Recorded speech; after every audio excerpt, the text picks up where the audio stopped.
Hello, this is Bill Collins with Ultrasound Home Inspections.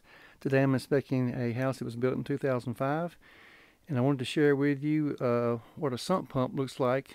This house is built in Brentwood, Tennessee, and any house that's built in Brentwood in Williamson County part of it has to have a sump pump installed in the crawlspace. What this does is, if any water accumulates in the crawlspace, it drains towards the sump pump. It can be pumped out from under the house. This white pipe here is a drain line. It should extend at least 6 feet away from the foundation. As you can see, the sump pump's been buried down in gravel, and the cavity of the sump pump has holes in there that allows water to enter the inside the pump there.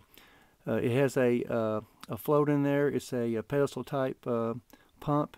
As the float moves up with the water level, it activates the pump, and I did test this and it did function as designed, but again, these are required in certain portions of Brentwood. For more informational videos like this, please visit our website at ultrasoundinspections.com, and thanks for watching our video.